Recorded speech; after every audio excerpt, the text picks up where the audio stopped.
Hearthstone Global Games is an epic country versus country tournament where teams of 4 card slingers each clash for national pride. But in the end, the UK always wins. Wait, everybody knows it's Germany always wins. Aren't you Polish? Is winning all that matters? It's all about fun and getting along with your teammates. That's easy when their skills are legendary. Or in this case, you have an ace player who will never let you down. So we're going to see the same old archetypes then? No, every team needs to bring all 9 classes. So we're going to see Hunter? I wonder. So let's recap. It's 4 regions, 48 countries, but only one winner.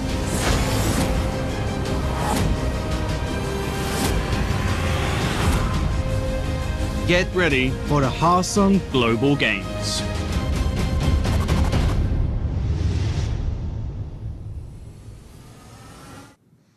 Hello everyone and welcome to the Hearthstone Global Games. We're in week 6 now, where it's all going to be kicking off throughout the groups as we work out exactly who is going to be edging towards those top 3 spots. I'm Raven, and joining me this week, back from a week's holiday, is Soto. What did you do with your week? Not a lot. Like the sad gamer that I am, I stayed indoors, played Hearthstone, hung out with my wife, petted my cats a bit. It was great. Enjoyed it immensely. Nice. And watched some Global Games, correct? No, of course not. Why would I do that? No. Wow. I was glued to the set as Raven and Lorinda and my fellow co-casters were doing a fantastic job in my absence. Thank you. I appreciate that. You're welcome. So, if you're not used to Global Games by now, we can go over how the format for the whole tournament works. We are currently in week 6 of stage 1, which is a total of a 10-week round robin, 8 groups of 6 teams, each battle it out for a top 3 spot within their group so they can move on to stage 2. Yeah, and stage 2, we will just run it all back yet again. Another round robin in a truncated format this time round to narrow those 6 groups of 4 teams down to stage 3, which will be 16 teams single elimination with the top 4 playing at our live LAN finals. Yeah, and as we said, we've got a lot of awesome matches coming up today. And as we move on through these weeks and we get to week 6, which we're in now, it's actually getting to the point where wins and losses start to becoming, this is much more comfortable to qualify, or, oh no, we need to do something drastic to get out. Right. I mean, it's kind of a fallacy to say that games towards the end matter more than games at the start because, a win is a win is a win. But as you can see by the shape of some of these groups, it's very, very clear as to what things mean in these positions. For example, just looking at Group A, if Switzerland pick up another loss here at 0-2, that's probably their hopes of qualifying over, whereas teams like Bulgaria and Indonesia, they're on the hill now where one more win might almost just secure them through into that stage 2. Yeah, especially when you can see the game record on the far right. That will be what's used in terms of tiebreakers going on later. And a team like Bulgaria, like you mentioned, are so high up on that, it'll be very difficult for them not to qualify. In Group B, check out United States 3-0 with a 9-3 record, rocking the top. Netherlands hot on the heels there, and then Romania at the bottom, just 0-3 at 3-9, looking rough for those guys. Yep, Russia leading their group. They will enter the fray again for their 3rd game so far, and looking to go match. Really, the front runners have a 3-0 record in this tournament at the moment, and Russia looking to match that. But Australia as well will get to play today, and they are on the other end of the spectrum, staring down at 0-2. They need to start winning. They need to start winning soon. Yeah, and then in Group D, we have Hungary versus South Korea coming up a little bit later on as well. So that's going to be deciding who really gets the jump forward in this group and can move into that 1st place spot. And then we've got Slovakia versus Hong Kong a little bit later on, and Hong Kong in that danger zone as well, the 0-3 potential. Yeah, and I mentioned heavy hitters tend to be 3-0 in this tournament. Group E, Italy, perhaps not one of the countries you would have picked out to have a 3-0 record after 3 games played, but Italy have really relied on that familiarity with each other and their team unity to really, raise their level of play up to some of these gargantuan countries like Ukraine and Russia, and they are leading the way in Group E because of it. Yeah, and speaking of the heavy hitters, Canada 3-0 in Group F, a 9-1 record. They lost 1 game of Hearthstone throughout 3 matches total, so very good performance from them. And I believe we'll be checking them out this week, I think. Not today, though. And then we have Malaysia, 2nd place, and then pretty much everything else to fight for, except maybe for Kazakhstan, which I say everything to fight for, fighting for their life in this tournament at this point. Absolutely. Group G, Turkey, another one of the perhaps surprises to come out here. 2-0, not not quite as many games been played out in Group G. Of course, the nature of scheduling all these different countries from all these different locations, different time zones coming up against each other means that there is a slightly uneven distribution of games played, but it will, of course, all round out in the end. In Group H, we see Ukraine 3-0, another dominant team. Czech Republic hot on the heels, and they have yet to play each other. That'll be a great game. Match is going to be insane for multiple reasons. On one hand, two very, very strong teams in themselves, and also first and second spots.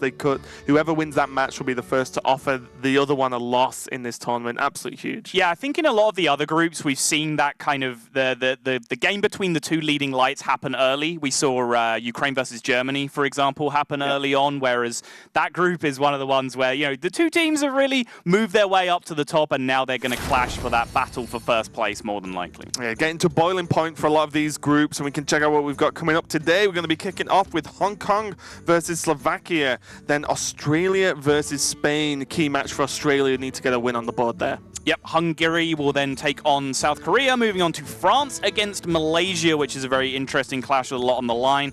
Austria versus Russia will round out the day. As we mentioned, Russia, one of those teams with an undefeated record so far, but not that big shining 3-0 record that a lot of the absolute favorites have so far. Yeah, and also Austria coming up at the end of the day versus Russia. They just missed out last week, a very, very close game, and they did take the loss. I was speaking to Johnny Stone afterwards, actually, and I was like, oh, you know, how are you feeling about the rest of these weeks coming up? And he said the loss was rough. They felt they played really well, and I have to agree there.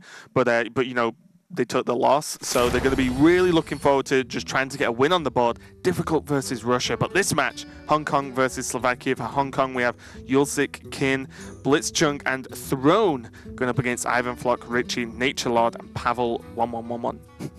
What was the line last week? It was nice of the Slovakian Pavel to put Russian Pavel's recent tournament results at the end of his name. I enjoyed that a lot. I think shout-outs to Lorinda for that one. You see some beautiful shots, some of the industrial areas, the built-up areas of Hong Kong.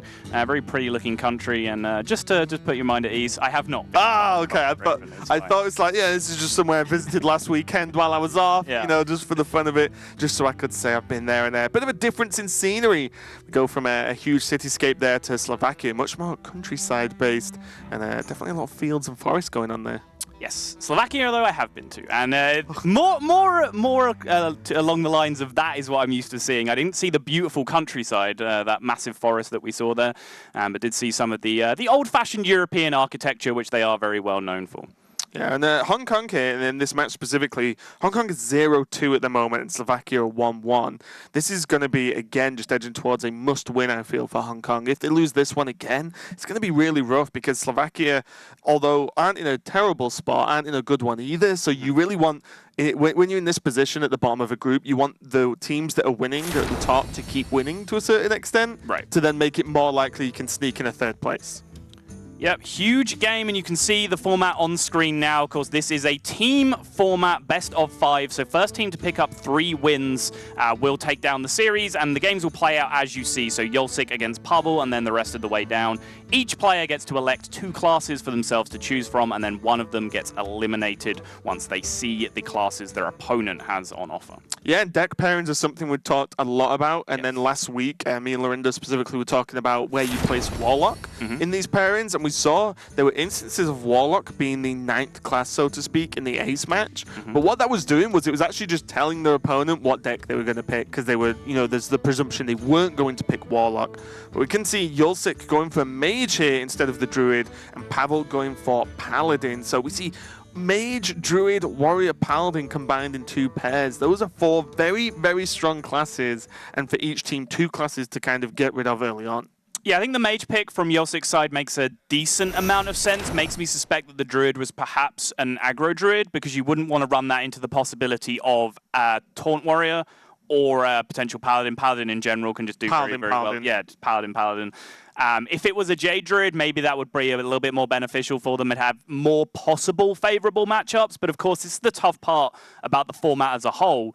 You're picking between your two classes, which you have complete information on, but there might be 4 to 6 possibilities of the two classes that you're facing up against. So if you're looking over at Warrior or Paladin, that could be a Pirate Warrior, it could be a Quest Warrior, it could be an aggressive Paladin, a mid-range Paladin, a control Paladin, Keep going. with or without Murlocs, like 17 different variations of Paladin that could come out. So you are dealing with incomplete information going into your opponent's side, and it makes it very, very tough to get these picks right consistently. And that's what a lot of the tournament preparation goes into, is getting those pairings right, as you said, so that you're able to deal with any pick situation, feel like you've got the field covered in any individual game. Yeah, and I feel like when we've seen those picks go right for one side, they go very, very right indeed. Yes. We've seen, the Pirate Warrior sort of jukes to a certain extent, where, their opponent's expecting Taunt Warrior. They've seen them play Taunt Warrior week after week. In comes Pirate Warrior and almost just snipes their opponent.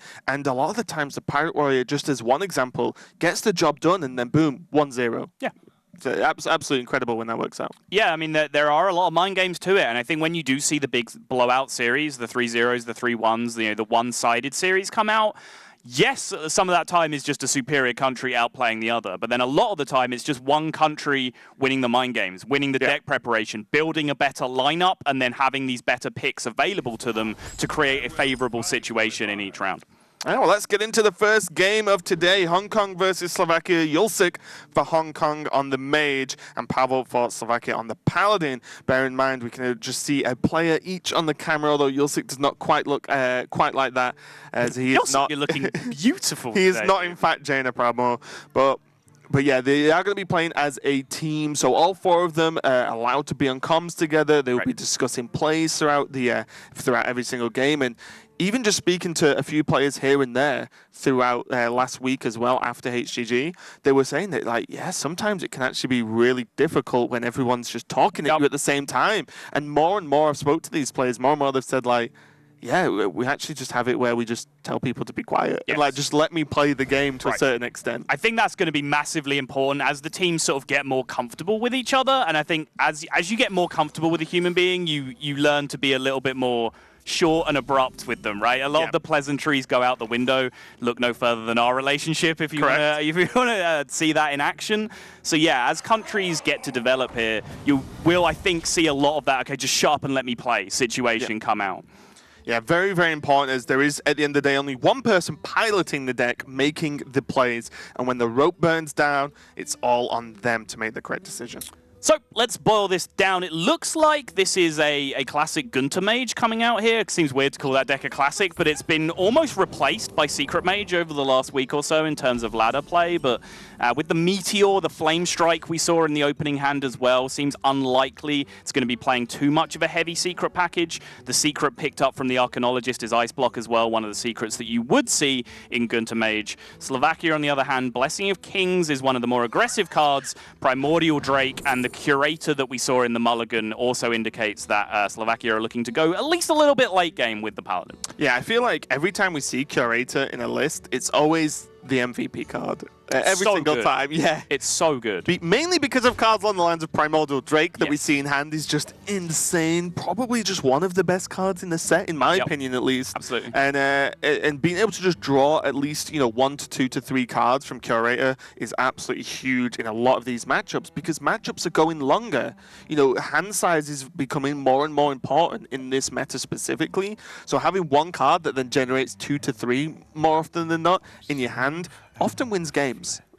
And now 2 minions in play here. One will be able to get value traded out, but Slovakia have a decent chance of setting up this Coin Blessing of Kings play. No other real gas in their hand at the moment. Hero Power Getaway Kodo would be a possible play for them on the following turn, but if they can start to land the Blessing of Kings and start pushing, that's going to be a huge benefit for Pavel and for Slovakia. And that's basically what this Paladin deck is all about. It's just securing the right combination of Murlocs in the early game to make a difficult situation for your opponent to be able to clear. clear, and then snowball cards. Snowball cards on snowball cards on snowball cards. War Leaders, Megasaurs, Tarim, anything that can turn a board state into an oppressive attacking force. Yeah, Spike Ridged is a huge one as well. Although what can happen sometimes is Spellbender becomes really important as a potential pick with this mage deck from Yulsik here, because Spellbender just wrecks Paladin. They have nothing aimed in their deck apart from buffs. So if you get that secret out and can play it, often it leads to a win. This is a cute play. So the Coin Blessing of Kings line, he would have made, what, a 5/7 Vilefin and been able to value trade out the Mana Worm, but would have been vulnerable just to individual spot removal, and then the 2 Arcanologists would have been able to take care of the rock pool. So he's just going for a little bit more diversity of threats here, and setting himself up for options next turn. If this weird state that he's created kind of stays similar, then Consecration looks like a solid turn. If not, then he's played Getaway Kodo, and he can just find himself another decent turn with replaying the Murlocs that get bounced back anyway. Yeah, the Vilefin just going to be bounced back, and not has the craziest effect, but it means you can potentially double hero power in one turn later on. And at the end of the day, it's just a 1/3 Murloc, which is just a bit of a pain to deal with most of the time. Yulsik is going to grab the board here, though, and Mana Worm still being alive on 1, and this board not really being consecratable is going to be... It's a good adjective. Thank you. It is a pain because Mana Worm is one of the cards that can kind of, again, as you on about earlier for the Paladin, but for the Mage, kind of just snowball out of control. You do have to deal with it early on. Yeah, I wonder about the Kings on the previous turn. Slovakia were definitely scared off Fireball with that play because they clean, right? Right, it would have been 7 health going into a 1/3, remaining as a 5/6, and then Fireball would have come down. And even worse than that, the Fireball would have removed the 5/6, and then there was value trades on board to take care of the Rockpool Hunter. So they were scared of it, but when you're playing a deck where you do need to represent the aggressor, because you do when you're up against kind of a mage deck that just has infinite burn at the end of the game, more or less, you do have to take some risks. You have to disrespect the odd card every now and again. So they've kind of got themselves on the back foot here a little bit earlier than you ever like to do against Burn Mage. Yeah, I think one of the worries as well is if you're putting Blessing of Kings in your deck, if you can use it proactively, it's so much more powerful than Hero Power Blessed of Kings Pass, right? Because that, although can be a bit of a sticking point for some classes, a lot of the time Mage just deals with that kind of play pretty easy because it's so slow. But being able to Blessing of Kings on the turn you can swing with a minion as well is so much better. Now we're just going to see if Pavel actually has the opportunity to do that going forward, because otherwise I feel like everything's just going to be so much slower now for Pavel, and Yulsik's just going to cash in on this. Look at his hand. 3 secrets, 2 of which are Ice Block, which means the Medu's Valley is much more valuable. You can just always get it off. So he's got a lot of tempo plays, and being rushed into Consecrate into Vilefin, not the strongest turn, but does grip the board a little bit now. It does, and he's setting himself up now for a nice Blessing of Kings yet again, so he might still be able to get some value out of it. But we see with Medu's Valet in hand alongside 3 secrets, which is too many than Hong Kong would have liked to have drawn at this point, but having at least 1 alongside that Valet is definitely a big deal. And they did draw 2 from 2 Arcanists, right? That's true. So Yeah, that's very true. And the Valet coming down here, Hong Kong will be respecting this 1/3 under all circumstances, because they don't know Blessing of Kings is in hand, but they know the threat of Kings is there, and they also, going into Pavel's turn 6, know that the threat of Spike Ridge Steed is there. And even when you are playing the most aggressive of decks, you try and make sure Paladin's board is clear on turn 6, because Spike Ridge Steed is often a card that you can't beat. Yeah, well, look at it. Meteor could come down. Great, you kill it. But then there's a 2/6, and you've just spent your whole turn killing the first half. Spike Ridge Steed normally just puts you so far behind. There's never just a good, efficient way of dealing with it, which is what I mentioned earlier about Spellbender being a great secret to maybe pick up from Cabal Courier, from Glyph. I think it's actually, against Paladin, very high priority. Oh, it's so strong. Because they can just never play a buff card, ever. Or, well, they will play it because they won't expect it's specifically Spellbender, but you always gain power from it. And now we see that, this is what I was talking about earlier, Hero Power Kings. Just not good when you're already behind. And look at the turn it's ended up going into as well. You've Hero Power Blessing of Kings to make a 5/5 directly into your opponent's Firelands portal turn. It's just not a nice situation for you. But needs must at this opportunity. This is the line that they've gone down.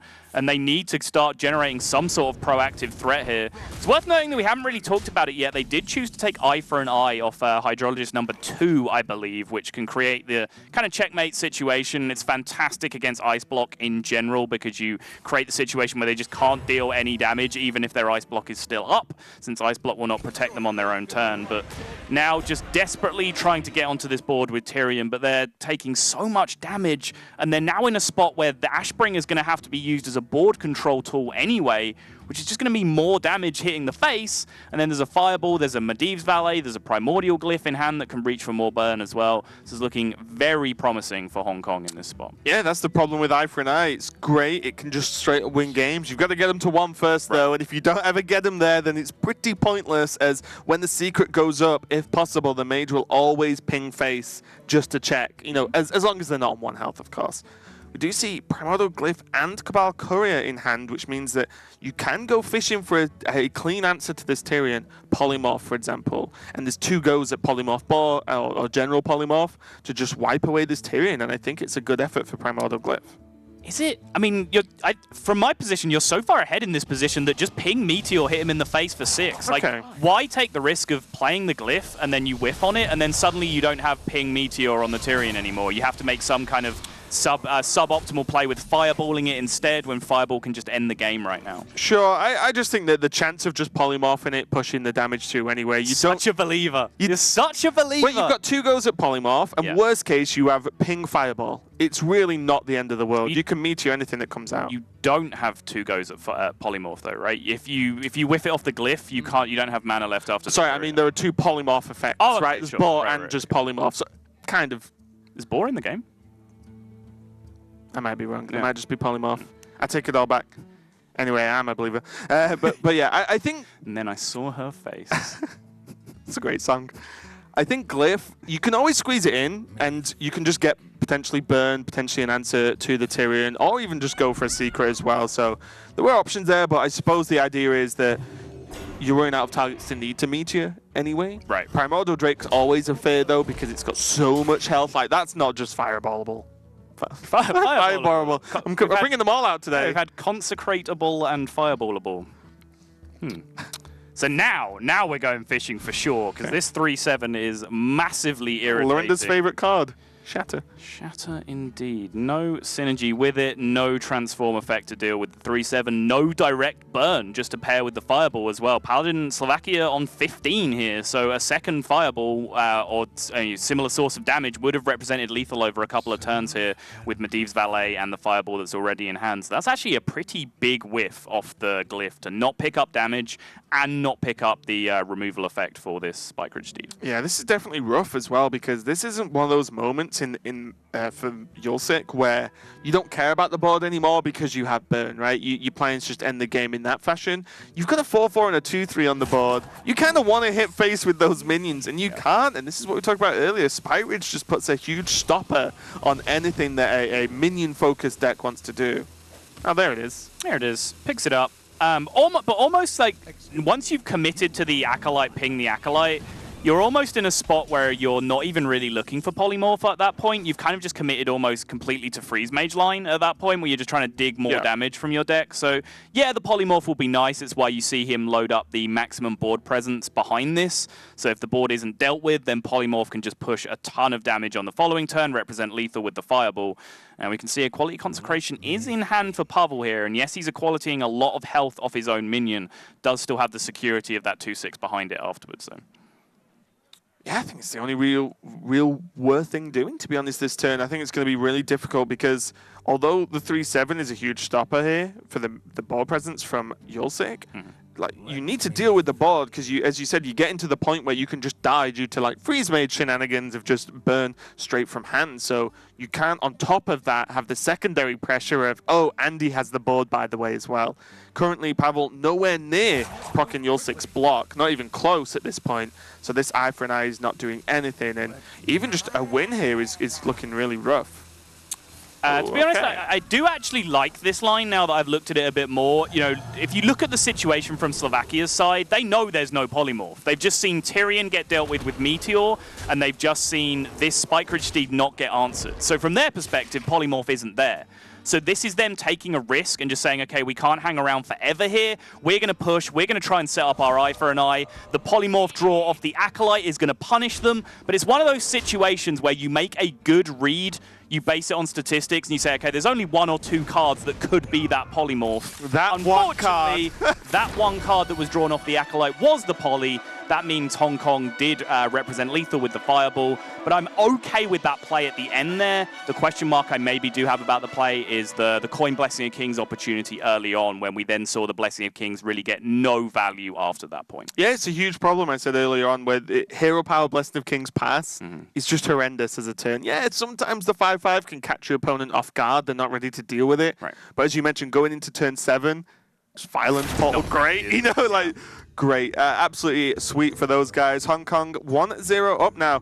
Bielsic taking the win there. It's going to be Throne versus Richie. Throne going for Priest over Rogue, and then Shaman over Mage from Richie. So 2 picks I genuinely just didn't expect too much here. Mage in such a powerful position, whether you want to look at the Mage we just saw from Bielsic, that style, or the Secret Mage that's been kicking around a bit now, and going for Shaman instead. Probably a presumption that they were going to pick Priest, I guess. Yes, and I think because of that, Slovakia have actually got the better of the mind games, because Hong Kong have looked at this and said, okay, Shaman, pretty mid-tier class, Mage, very high-tier class. They're more likely to pick the Mage. We'll slam our Priest here. Priest is a pretty natural counter to anything that Mage can do in most of these, fairly burn-heavy forms these days. Priest of the Feast is pretty much just game-winning on its own. And then Slovakia have reacted to that and said, I'm pretty sure they're going to pick Priest here. We can't pick our Mage. We're going to have to go with the Shaman backup plan. Also, as well, the Priest pick, Mage actually has favorable matchups versus Rogue, almost regardless of what Mage deck they're playing as well. So it would be kind of, if they do pick the powerful class, I say, then they'd be like, well, we can't pick Rogue anyway. So yeah, it's going to be interesting to see which version of Shaman they're going to pick. We've seen a lot of Spirit Echoes, but we've seen I feel like every time I look at someone streaming or whatever on ladder with Shaman, they're always playing something a little bit different. I've seen a lot of just sort of like just token Shaman style stuff with just Bloodlust as well. So it's going to be a bit up in the air as to what deck this is. Yeah, I think just rounding out the pick and ban phase, I think when I say that Slovakia got the edge here, there was the opportunity to Hong Kong to next level it and go Rogue themselves. You mentioned the downsides. Of course, you don't want to pick it into Mage because Mage has the favorables. If you pick it into Shaman, I can't think of a Shaman deck apart from outright aggro Shaman that really does a good job at shutting down Quest Rogue. Not at all. The AoE is never enough by the time you get to the quest anyway, and they have no real defensive capability. Like, oh, keep healing. I'll keep hitting you for 20 a turn. Like Volcano kills like 3 mana's worth of your minions. Yeah. It's not a great situation. Okay, so we are going into it. See, the Priest deck looks to be the old Silence Priest versus the Shaman from Richie. And with Hot Spring Guardian, with Jinyu, there's just, on the surface at least, looks like the Spirit Echo sort of potentially Jade with a splash of elemental healing. Maybe even the Fireflies to proc a Kalimos. That's the interesting addition that really, perked me up when I first saw it, because the Spirit Echo Jade package was powerful, but I feel like Kalimos itself is just such a powerful card that you kind of want it in your Shaman deck in most situations. I think just having the Fireflies in there and going with that plan, of course Hot Spring Guardian as well, potentially, is just... It's just so much value to be able to get off Kalimos, and you don't need that many activators, especially when the cards themselves are so flexible as Firefly. You just play a 1-2, hold your new 1-2 in the hand for the rest of the game until that turn you need to activate it. I think that's a brilliant innovation. But speaking of innovations, Silence Priest is a deck that you really only used to see played at like rank 15 on ladder. It just wasn't reliable. And then suddenly Shadow Visions came along, and you can basically just tutor your deck for anything you want at any given point, and that has made silly meme combos like Divine Spirit Inner Fire all the more reliable. Yeah, I think we're going to see a kind of weird dance happen here in this matchup, because Shaman specifically has access to Hex, potentially Devolve if it's in the deck. Then we're going to see Throne sort of half threaten a huge buff on a minion. So for example, this Elemental, if Powered Shield comes down in the next couple of turns on almost any minion, there's the thought of, okay, what if he has it? What if Divine Spirit Inner Fire comes out, then I just die? Yep. And as those turns go on, it becomes more and more likely, especially we can see Shadow Visions in the hand here from Throne.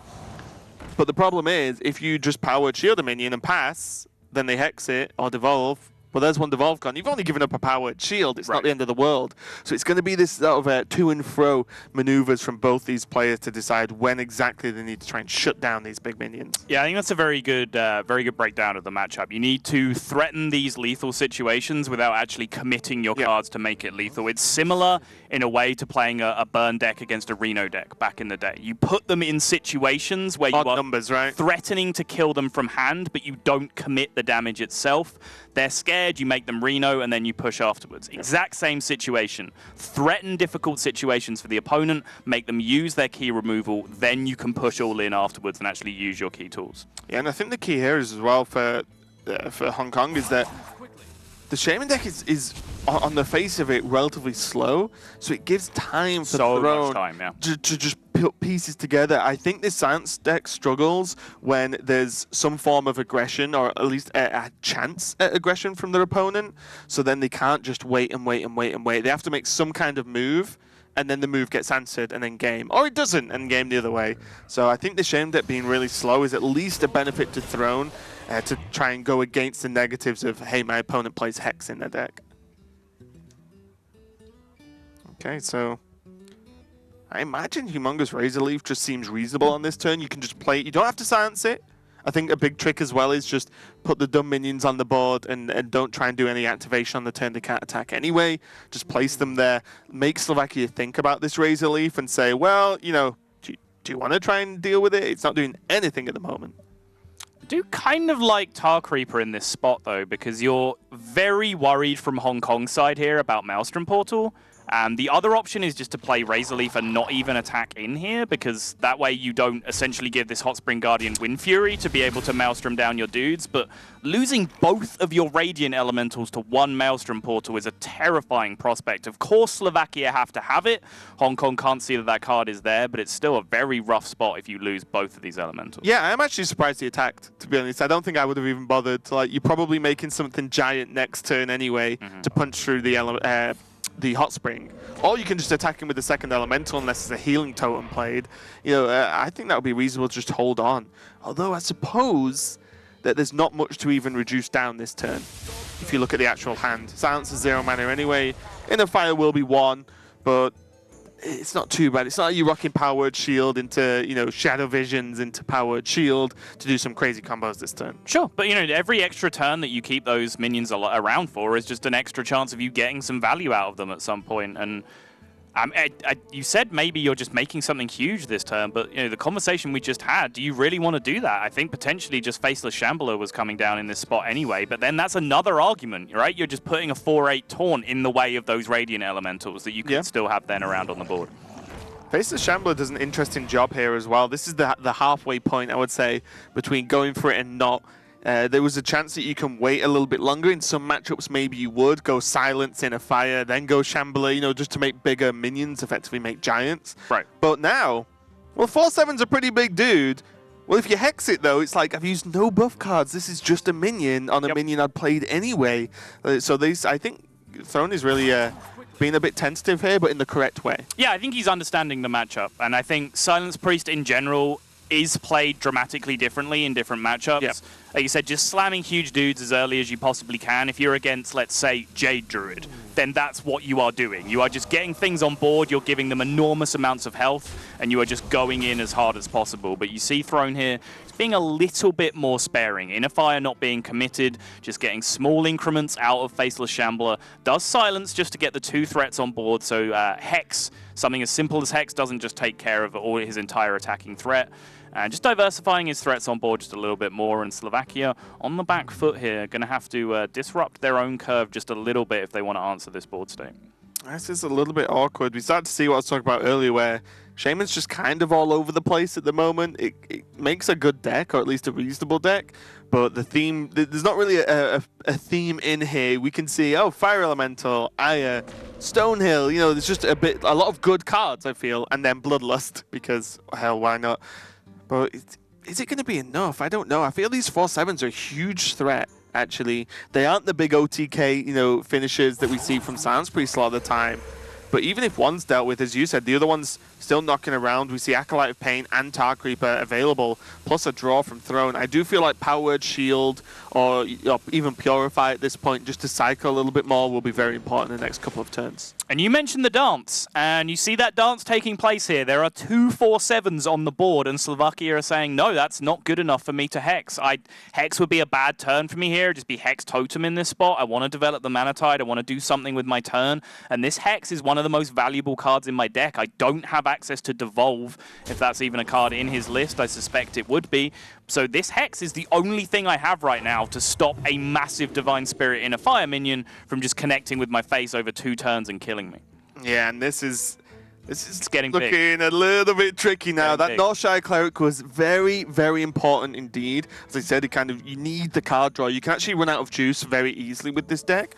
But now with Power Word Shield, which I think I would have waited for and used Power Word Shield in a Fire potentially next turn to push even more damage. I mean, I like this. I think the Inner Fire line would be more of a consideration if you are sold on the fact that your opponent does not have answers, right? Sure. We've been talking about the dance for this game, and Slovakia there had the Hex in hand, chose not to use it, and I think Hong Kong have correctly identified that he could still have a Hex. He would not 100% of Hex this board. He would not 100% of Devolve this board. Therefore, Inner Fire just connecting once isn't going to be good enough. And the big thing with Silence Priest is when you are out of Inner Fires, there is a good chance you have lost the game. It's very, very difficult to climb back from there. So again, I used the phrase on the previous turn, diversifying your threats on board. That's exactly what they've done yet again. There are now 2 huge attacking minions with the 4/8 and the 4/7, but then there's that Cleric that also demands massive attention, and they're doing it all into their opponent's turn 6. When it doesn't matter what Shaman deck you are playing, there is a good chance you want to do something very proactive on turn 6. Yeah, and look how weird this looks. And this is something else that's an oddity when you're playing against this Silence Priest.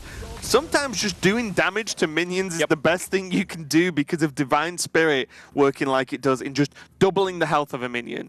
So if you even do, like, as you can see now, the 3 damage into the humongous leaf dude. I forgot the second part of his name. All right, Lorinda. Jeez. Yeah, it's a lot. This is what happens when I spend a week casting with Lorinda. It's terrible. But when you do 3 damage, it reduces the damage down by so much more, actually, because then Divine Spirit doesn't gain as much combinations with Power Word Shield as well. Might even draw a heal from Throne, which means, yes, heal is still good with Cleric on board, but 2 mana from his turn reduces more options still. Right.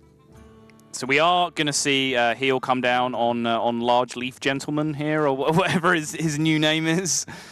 He's actually a little bit undecided. He can get the Shambler back up out of range of the Fire Elemental, potentially, which might be something that he's looking at, but it's actually a very tough decision as to what you want to heal here, but I do like it on the Leaf overall. Just the sweet Inner Fire, the Fire Elemental to stop it getting a positive trade. Oh, value. Sun Fury. In before it happens. It's not going to happen. It's probably not going to happen, no. Acolyte turn, yeah, I like Acolyte. Tar Creeper doesn't really do anything. It just puts another target on the board that's available for favorable trades with the Fire Ellie.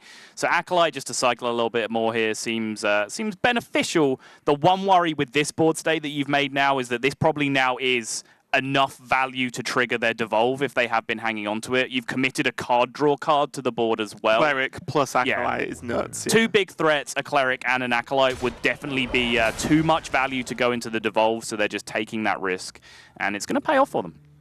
I wonder if this is another Fire Elemental turn, just to clear up this Acolyte cleanly. Again, it means you can hold on to the Hex. Still annoying that I suppose it's not that annoying if the Cleric actually trades into the Fire Elemental. You're like, well, okay, it kind of sucks, but the Fire Elemental's got some great value so far, and it removes the Cleric from the board, which is very, very important here. And the Firefly in the hand here from Slovakia probably mean that Kalimos is in the deck somewhere. Yeah. It has the secondary sort of cool benefit of working with Bloodlust as well. Exactly. I think first and foremost, Firefly in the hand is an indicator that Firefly is a really good card. Right, Firefly is just showing up in pretty much every deck these days, so I wouldn't quite pull the trigger on the Kalamos read yet, but it's definitely a card you would be expecting to see if that random floating Kalamos was in the deck. I think with Fire Elementals as well, yeah. you easily run enough in this deck to just have that one slot go into the Kalamos. Now Divine Spirit is available, so is Inner Fire, so there could be a hit for, what, 18 this time? How much max health does the Razor Leaf have? Has it been buffed after it's been silenced? I don't think it has, right? So it's just... oh, no, it didn't need the power. It's still a 4/8, so it would be maximum 16 with the Divine Spirit Inner Fire. Yeah, 17 with the poke from the Cleric as well. Mm-hmm. I would like to see a heal this turn. See what you draw. I agree with this line of play, Raven. Shadow Visions, Divine Spirit, you Powered Shield dramatically change what you're probably going to do this turn. Yeah, the second Cleric pickup makes it all the more enticing as well, but Cleric Heal would commit 3 mana already, so it means second Divine Spirit draw wouldn't be lethal at that point, but that's only one card in your deck. Like, are you really fishing for it at that point? Well, I think just fishing in general is good, because Shadow Visions is still a card as well, right. But also you can drop the Tar Creeper to make the Humongous Powered Razor Shield! even safer. Oh. Power Word Shield is going to be lethal here. That's Oh, going to be exactly 20. The 2 draws off the Cleric didn't let them hit second Divine Spirit. It did let them hit exactly Power Word Shield, though. That is exactly what they did, and that is 21 going through from Hong Kong. I think they played that game extremely well.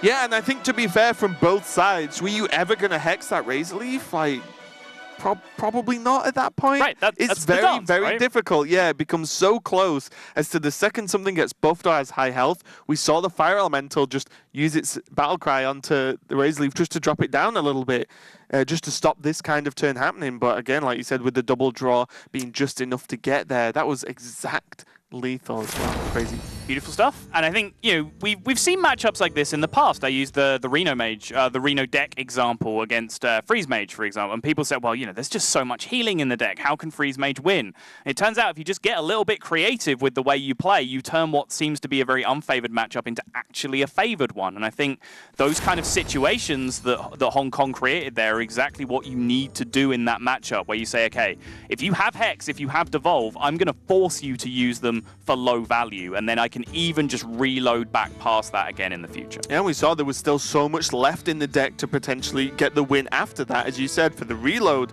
we can see the next game coming up is going to be Blitzchung versus Nature Lord, Warrior versus Druid, and I do believe Nature Lord likes his Druid, as opposed to just his name. I was going to say, it seems legit, Nature Lord, Druid, I think he has had Druid as one of his classes every single time, at least I can recall seeing him play. So he's very much, I would say, just a favorite of his, a comfort pick, and he had it aligned with Warlock as well, which probably just gives a nod that he's probably just picking Druid.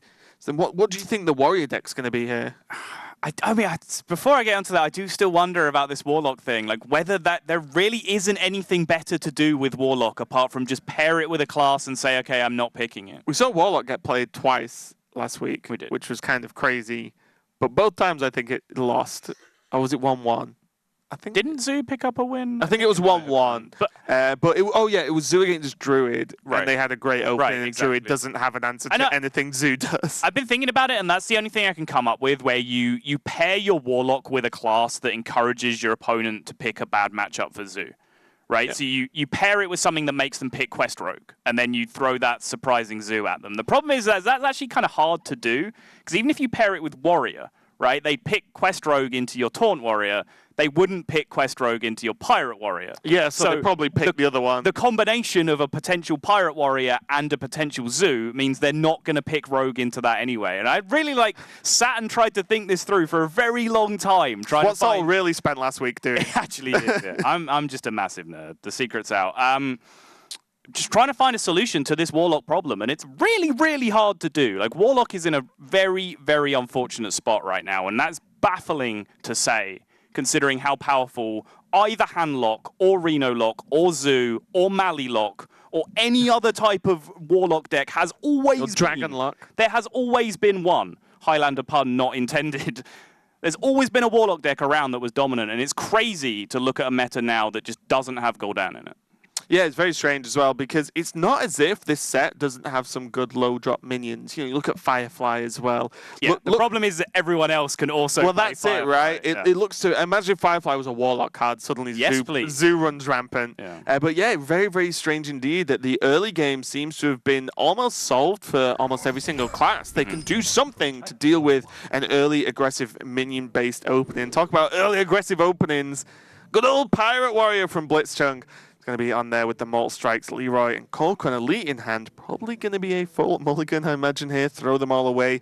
Going up against Nature Lord's Jade Druid, which, honestly, the more I play Jade Druid, the more I think I'm actually okay versus Pirate Warrior. I think it's better than okay. I think it's favored in this matchup now. Oh, would you go so far as favored? Yeah, Okay. only ever so slightly. Yeah. Couple of percentage points at most, but I do think it's favored. I think prior to this expansion, Pirate Warrior was a miserable matchup. You know, you had to get your Feral Rages, you had to hit your Jade Behemoths, you had to ramp into Ancient of War. Like almost You need like the flawless game, yeah, almost right? all Yeah. three of those things had to line up for you to make an impact. But now, Primordial Drake on its own is pretty much GG if you ramp there fast enough. And on top of that, you've now doubled the amount of healing that you have in your deck with, or the amount of healing cards with Earthen Scales and Feral Rage. Sometimes even more than that, because some Jade Druids used to play 2 Mulch, 1 Feral Rage. So they only had that 1 bounce, 1 burst heal effect. So now you have so many defensive tools against this deck. And a lot of Pirate Warriors are actually cutting out Mortal Strikes, which is something that we did see in in Hong Kong's opening hand, meaning if Primordial Drake does come down, they do still at least have that Mortal Strike out over the top. Yeah, important as well, Tar Creeper, you know, more and more If common. it's being played, Yeah, right. if it's being played in the Jade Druid, even just at a single Tar Creeper, even not specifically on curve, just later on to just stop the clean attacks going down. Yep. A lot of the Warrior stuff doesn't do 5 cleanly, so if it soaks up 2 minion attacks and minion plus a weapon, that's actually huge and can buy the time to get to these, you know, Feral Rage into Primordial Drake, etc. Let's break down this opening hand, though, because there are a ton of options going on. He can innovate Jade Blossom this turn, which would give him 3 natural mana on the following turn, enable him to coin Jade Spirit. It also puts him in a position where he could innovate a Jade Behemoth if it's drawn. It also puts him in a position where he curves out quite nicely while holding on to second innovate. So if Primordial Drake is drawn at any point, Primordial Drake can be played. So innovate Jade Blossom definitely looks like the line to me. It's also the least commitment overall, so it's the most flexible play over 2 turns. It's just clean, isn't it? Because you can reevaluate next turn, right? And say, do I need to innovate this turn? Do I just coin Jade Spirit? What do I do? And with no development coming out from Blitzchung here, he's probably just happy. Yeah, coin Spirit into Spirit looks just fine here, but he's going to dump the Innovate as well. This is interesting to me. Just going to try and dominate the board as early as he possibly can. Spending the Innovate on an extra 3/3 here, which means if Primordial Drake is drawn, it's 1 turn further away now because he only has a coin in his hand instead of an Innovate. But he's saying the extra board presence of the 3/3 right now is more than worth it. Yeah, I think I'd have to agree because if you look at the way this board lines up, going into turn 3, you have Bloodsail Cultist, you have Captain, you have Frothing Berserker, all of which can be cleared up by this board if the trades go in. So, unless it's this exact one, the Captain proves a bit of a problem. Still going to be a hero power. Can clear up the Captain plus whatever's left. Right. So you can clear the board, but you do have to use the hero power in this instance. But it does mean that this gives you the highest chance to just lock down the Pirate Warrior the turn after. I think the situation he was scared of specifically was Frothing Berserker. He just wanted to make sure that he had enough power in place so Frothing wouldn't run away. Like, yeah, Captain was still good against that board. Bloodsail Cultist wasn't particularly brilliant, but I think the big breaking point there was Frothing. He just wanted to make sure he had max power in board because he had no removal in hand, which means if Frothing hit the board and was buffed up to 4/5 attack already, and then got to connect to face a couple of times, that is a card that turns bad matchups into good ones. Yeah, especially when there's Mortal Strikes available for that final push, regardless of what happens like after the Frothing's potentially cleared up. There's definitely a lot of pirates to choose from now in Hong Kong's hand. Could go for just the upgrade plus... Upgrade Cultists. Oh, okay. Yeah, just getting the 3/3 weapons, starting to pick apart this board now, and we'll probably see him start to take some value trades here. This is just respect for how strong the Druid start has been here, just saying, okay, I just have to play board control for a little while here, and I can do that. The quality of minions in my deck is so high that I can efficiently take care of these kind of board states. Now you see that Primordial Drake getting drawn, and as we mentioned, because of the line that Nature Lord took here, which I'm not saying I disagree with, just pointing out the natural resolution of the line that he took, he is one turn further away from Primordial Drake than he would have been. Yeah, but he has locked down the board multiple turns. Exactly. So, you know, that's the trade-off there. Now the weapon's going to clear off this 4-1 Jade, and again, you know, Hong Kong just presented another strong board, but if you're going to draw Behemoth on 6, then why the hell not? The Jade is a 5-5 That's crazy, on right? 6. Yeah. That is absolutely nuts. It's one of the weird ways as well that you can win, and this matchup kind of displays it quite well, is that sometimes your Jades are just big enough to beat the Pirate Warrior up. Like, it sounds really stupid, but they can trade very well once they get to 4s and 5s. And if you get there early enough, you can actually just reduce the board down to nothing. Board control. Trading with the 5-5 with the Arcanite Reaper, it means that 8 power will be left in play behind this coin Primordial Drake. But I think this coin Primordial Drake, first of all, sweeps 9 power off the board immediately. It then tanks another 8 damage from the Captain and the second swing of the Reaper. That'll do just fine. It's a pretty good card. Yeah. Pretty good card, especially when Wrath is in hand to pick up the, at worst, if something else happens, Heroic Strike maybe, the extra 1 damage needed to kill off the Captain regardless of what happens. But now it's can be used as either a clean kill on the Corsair or as more cycle, depending on what's coming off the top here. Oh, how about both? Yeah, 2 for 1, why not? All right. Auctioneer is actually such a nightmare card in this matchup because more often than you might think, you actually get to this kind of game state where you have enough health. Like 19 is enough. It's plenty. So now you have an Auctioneer on the board. That Auctioneer drew you a card off your Wrath, and it is also a 4-5 taunt in this position because it has to tank an Arcanite Reaper hit. Yeah, and especially with Fel Rage in hand, again, the health makes Fel Rage just more flexible at this point. You don't have to use it to gain health. Like, for example, now we're probably going to see it used to actually go into the Frothing, I would imagine, save the damage overall. Honestly, don't see a massive reason to do it. I guess the counter side of that argument is I don't see a massive reason not to do it. You have Wrath next turn, right? You do have Wrath next turn, but you also have like Feral Rage just to guarantee lethal situations on the next turn because you are the one that is closer to killing your opponent right now. I don't like the respecting that frothing did seem a little bit unnecessary, but it also just seems safe if you want to look at it that way. Just like deal with it, make sure no accidents happen. Yeah, I think at this point, to be fair, on what's potentially match point for these guys, if you just want to say, I will not die to a silly frothing berserker, at worst you could wrath your own minion to draw another card. You needed, what, 1 extra damage this turn? And this Earthen Scales should do it. It's just lethal, right? 13, 11 on board. Yeah, so that's, I'm slightly going like, I'm pretty sure he only needed 1 extra damage. Like, Nature Lord, don't make me question my ideas, okay, and my mathematics. We'll have to get Lorinda on to prove us how good he is and mass and do the lethals for us. But yeah, that was lethal, and it looks like Slovakia are going to be fighting back versus Hong Kong here, going getting a point on the board and making this 1-2. So pretty. Like we said, Jade Druid, not the worst matchup in the world versus Pirate Warrior. That opening was kind of nutty, though. Yeah, I think what you saw there and was kind of important to note is the draw that game was so powerful from the Jade Druid, it probably would have won under any circumstance, except one, which was Frothing coming down on turn 3 and terrorizing.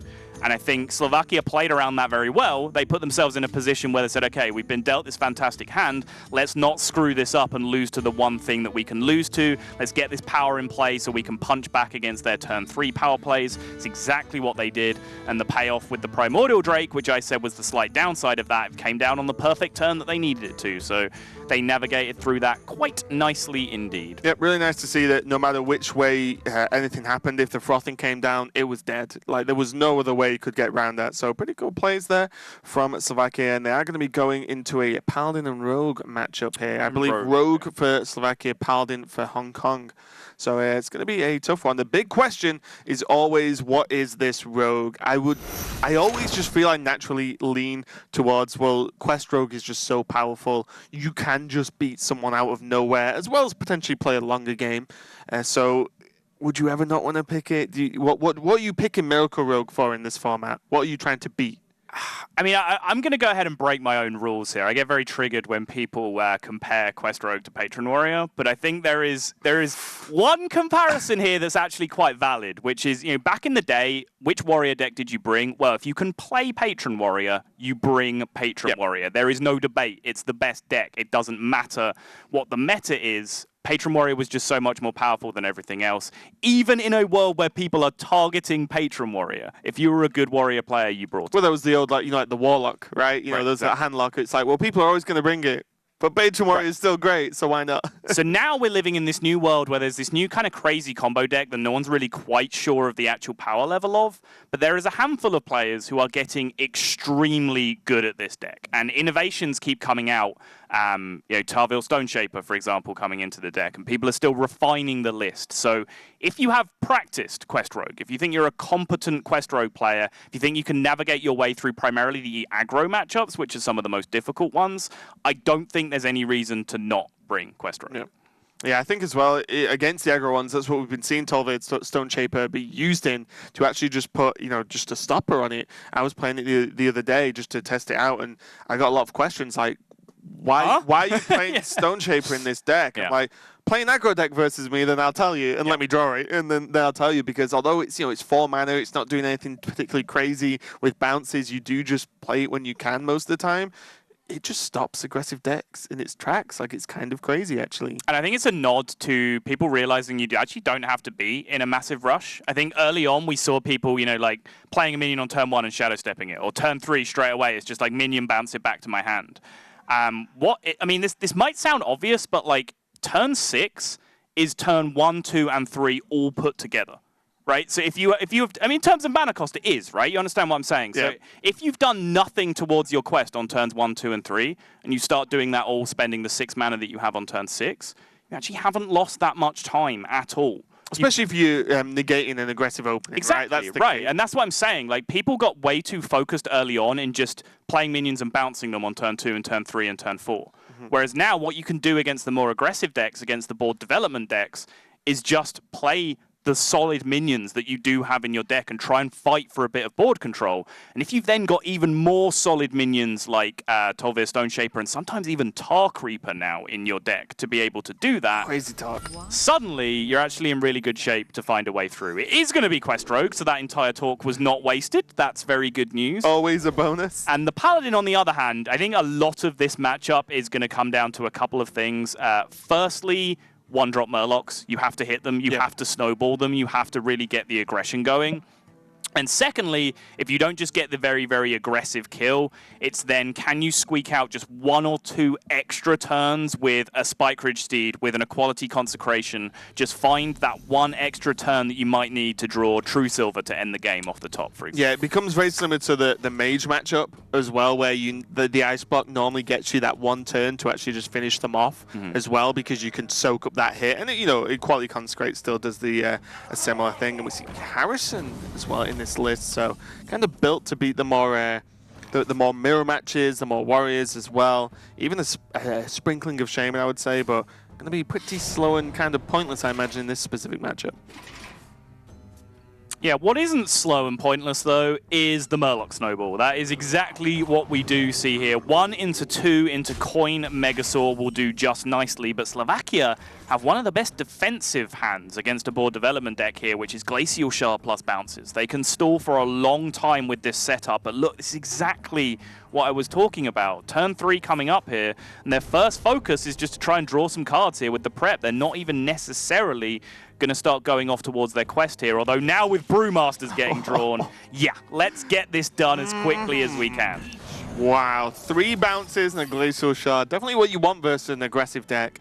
As the power of Glacial Shard, I think a lot of players, I think yourself included, thought like, oh, this card looks pretty good. It's a very straightforward card. It does what it says on the tin. Oh yeah, like pre-release, I thought we were going to see it in like Pirate Warrior. Yeah, exactly. Yeah. So like you think, oh, the card's really good. And, it didn't really see play in a lot of other decks. It had a sprinkling of in some elemental decks and such. Yep. But then when you think, I can play this card multiple times in 1 turn.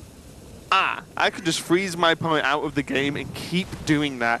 These are some of the most terrifying openings from Rogue I hate to play against, for example. You just can't do anything. Especially when those freezes can start going face as well if this True Silver is even considered to be equipped.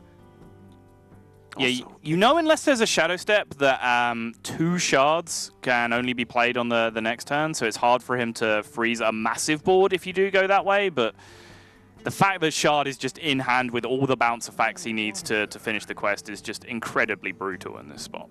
Yeah, and also this one freeze actually negates the power of Megasaur a large amount, because you can't do anything with one of the Murlocs you play. Sorry, you buff. It's, you know, plus health, you know, untargetable, still good buffs that don't change too much here, but just kind of annoying that if there is a +3 attack here or a +1/1, it just stops this even more aggressive opening you feel you need to win this game. What do you even like here? I think it's just +3 health. Go? I think it's just +3 health and value trade, honestly, because otherwise that 3/2 is just too punishing, right? Like I mentioned, there are 2 potential freeze effects coming down the next turn. So if you let the Panda value trade into your 2/3, then suddenly the Panda value trades the 2, or the Panda trades the 2/3, your other 2 minions get frozen against 1 other, extra bounce effect in hand if he wants to commit the shard to board. Yeah. So the +1/+1 would allow the Murloc to still trade and survive, but 1, it can get cleaned up by a dagger that's already equipped. Right. And also, +1 attack, is that going to make up for the extra swings you get with the Murloc anyway through plus health? Right. And so now that the entire board can't be frozen, here's the really crucial point. Slovakia actually can't play the second shard this turn and just leave it on the board, right? If you can freeze the entire board, you can choose to take that risk. You probably wouldn't in this position because your hand's so good. Yeah. Why bother taking that risk? But you can choose to do it if you're freezing out the whole board and saying, okay, you need True Silver or Consecration to be able to kill this 2/1. But crucially now, since the whole board couldn't get frozen because the value trade took place, Ivan Flock and Slovakia have to slow down just a little bit here. But no sign of slowing down just yet from Hong Kong because the War Leader pickup is threatening a ton of damage now. Yeah, way better than the True Silver this turn, or the Stonehill, of course. You're not too bothered about being defensive when your opponent hasn't procced the quest yet. So the War Leader are going to push a lot of additional damage. Doomsayer available now, but there's no real way this can be used as a form of setup. Because I suppose you could. You could actually just...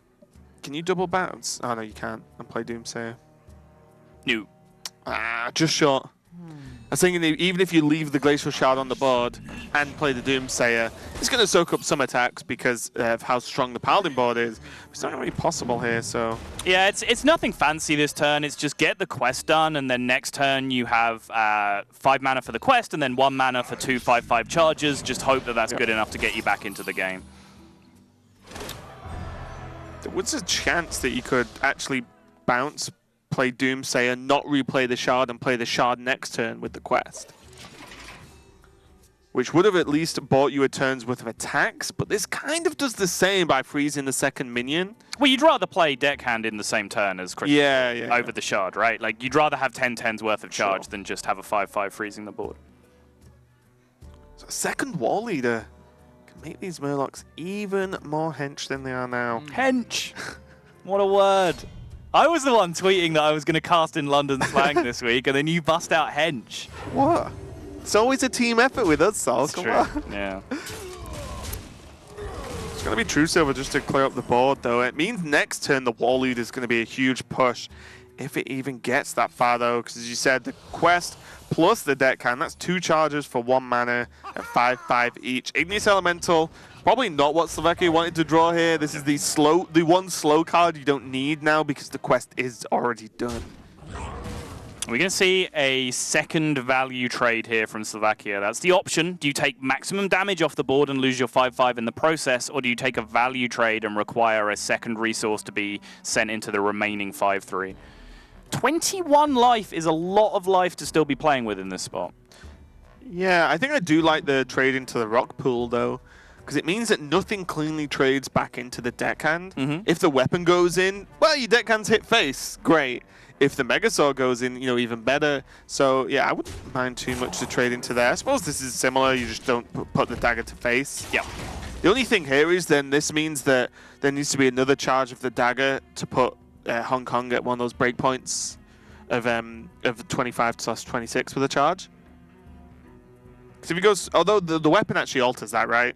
Yes, So you are maybe that doesn't matter too much. expecting the True Silver to go into your 5-3, which means he'd heal back up. He'd heal to 29, then down to 24. So that Yeah, work that's actually okay. that work gets done for you anyway. So I think this is reasonable. It's also ambitious though, because second War Leader, Outdoor Peacekeeper, Consecration, like all of these cards can have something to say about this damage not going through. So I actually genuinely wasn't sure whether I would have attacked into the 5-4 or taken a value trade in that spot.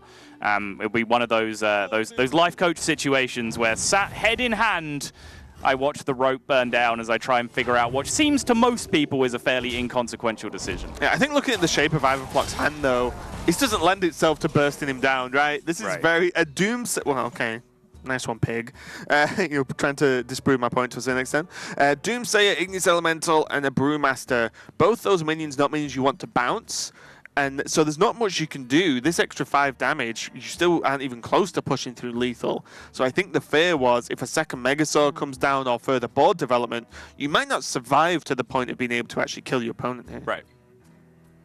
Stone Tusk Ball is going to have to come out here on the defensive, because there is just lethal being threatened on board here. So we might just see the value trade, rebounce it with the Brewmaster, and then take a second trade. It looks like the only real viable line of play would cost him 4 mana total. He'd still have enough to develop the Igneous behind it. But Ivanflock is very much on the back foot here, but it doesn't take too many turns of this kind of stabilization for you to go from the back foot to the front foot with Quest Rogue. Yeah, I wonder how viable Igneous Elemental and Doomsayer was there. Just leave the board down. You do take a good chunk of damage. You are only a True Silver off lethal, which is the scary part. Or, if it Blessing of Kings, like yeah, Spike Steed nearly does it as close, well. right? Just thinking, like, if it goes off, well, if it doesn't go off, you've kind of soaked up damage anyway, so you gain a turn, and the Igneous Elemental's on the board. If it does go off, you gain the 2 1/1s and the board's clear, so you can potentially put yourself in a safe state. But 4 damage, if it was 5, questions get asked then, maybe. Sure. But 4 is a very clean number for Paladin because of, as you mentioned, Blessed of Kings, True Silver, the key culprits there. And this is exactly that situation, right? Like, look how much trouble Rogue appeared to be in just 2 turns ago. And now just a couple of swing turns with, value trades hitting back and forth. Suddenly, there's just complete board dominance. There's 2 extra 5/5s inside that 5/5 that's on the board. So they're not going to lose the board anytime soon. Sunkeeper Tarim off the Stonehill, though, is a massive pickup. Wicker Flame can be irritating as well, just because it generally soaks so much damage now that the minions are all 5/5. But Tarim just looks so promising. Yeah, Tarim just means that your minions trade 1 for 1 with these absurdly buffed rogue minions that are all at 5/5s. When does he find time to play it, though? I guess Hero Power Tarim is a possibility next turn. Already has the Primordial Drake. I'm just trying to find sort of any argument for either of these other cards, and I'm not seeing a huge one. I think we just end up with Tarim. He does take Burn Bristle just to play it this turn. Yeah, what this does is guarantee some softening up of the targets. Then there's Consecrate and Primordial Drake as options next turn. So you can potentially awkwardly clear the board over the course of the next turn or so with these trades. He's also setting up lethal. Based on the attacks that you can see, only the Burn Bristle and the Stonehill can go down. There would be 2 damage taken in the process with the dagger to do that. So he would, the Rogue would be at 7, and then you have 3+2 plus Consecrate to finish the game. That is another good reason for picking Burn Bristle. It's pretty heads-up play, honestly. Balfin, though, going to put a bit of an issue on that with creating the 5/5 Taunt. Again, the power of this card. Any minion that generates additional minions is always a bonus, but equality off the top doesn't even matter anymore. Cuts through that Taunt like it was butter, and just going to be game. Getting the damage through, ignoring the Taunt effectively, and that's going to be Hong Kong taking a win. A huge win for these, as Hong Kong was 0-2 down in their group. So this is, again, was one of those sticking points where if you don't win this match, you're in some major, major trouble at even having a chance to qualify. Yeah, and you can call that a quality top deck all you want, but they put themselves in the position to be rewarded for that. Like that Burn Bristle take, I was definitely distracted by the Tarim. Didn't really do the maths on the Rogue's health and getting through the numbers to kill it. And the Burn Bristle was the right pick to be able to do that. There was the defensive play in the way from the Murloc, but the equality reward for correct play, if you want to look at it like that, came off the top and was able to end the game through the taunt anyway. Yeah, without the Burn Bristle pick, that wouldn't have been an option regardless. Yeah, it would have cleared the board, but there's still another turn, and then as we've seen with these road decks, one more turn can change a lot of stuff when there's Shadow Steps, and even Vanish, for example, in the deck could have completely wiped the board. But yeah, congratulations to Hong Kong. They do go 1-2 in groups now, and Slovakia are also now at 1-2. So Hong Kong have done like a weird job of, one, getting a win, which is important, but also bringing down one of the teams that could potentially run away with it back down to their level. So it means more and more bring them down to Hong Kong's level, which means there's more teams that are then fighting for that third and second place spot. Yeah, massively important. I think these groups, when you look at most of them, there is a little package of 2 to 4 teams in the middle that are really vying out for what will probably end up being that third place spot. So if you're in one of the 5th or 6th positions in the group, your job is to get yourself into that argument. And the way that you do that is not only getting wins yourself, but also putting losses on the teams that are already in that group. We can see a bit of how this series went overall, kicking off with the Mage versus Paladin game. We did see the Meteor on the Tyrion, which effectively just opened up more and more options for increased burn damage. And it was really important as well, because the Meteor being used on the Tyrion and the Spike Ridge living for one turn gave Slovakia this confidence to not clear the board that turn with a quality consecration. They said, okay, Polymorph isn't there. We know that now, but the Polymorph was picked up off the Acolyte draw, ended the game. And this, again, the fish off the double Nausea Cleric was able to hit exactly 1 out for guaranteed lethal, and that was the Power Word Shield that they got. Yeah, we saw the Dance of the Silence Priest here, just always threatening potential damage, but never quite committing. Coming soon to a ballet near you, the Dance of the Silence Priest, starring Alexander Raven Bagley. I'm one of those dancers who think I'm good, but I really don't think I'm that good. So we'll see. Yeah, we saw the... Okay, I think I'm good when maybe there's been some drinks involved. Okay. But yeah, so we see the Consecrate cleared there with the equality, as you said. Just the setup for that lethal was absolutely huge, and it gave Hong Kong the victory. And again, just going 3-1 over Slovakia. You can see how this group shapes up now.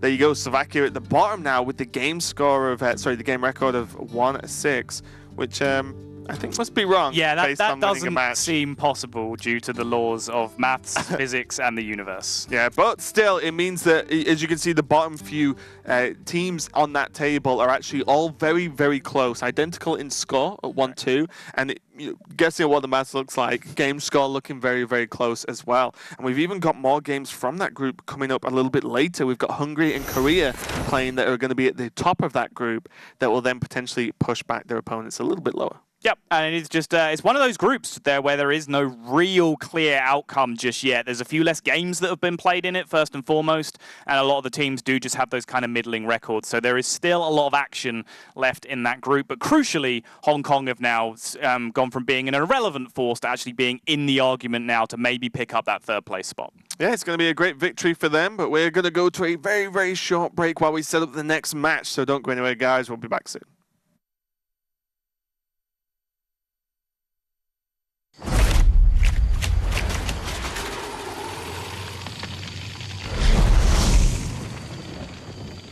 We're almost there. Quiet down, everyone. This is not like any of our previous expeditions. This will be far more ambitious. We're stepping into a land of primordial wonder. Infused with astonishing elemental energies. The plant life here holds very unusual properties. So don't touch anything. And while you may be excited to see the local fauna, you might want to make sure they don't see you. Because their powers of adaptation are devastating.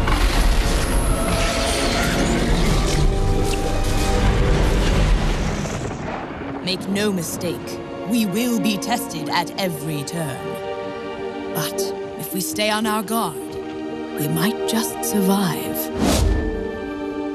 Now then, are you ready? Then let's journey into Ongoro Crater.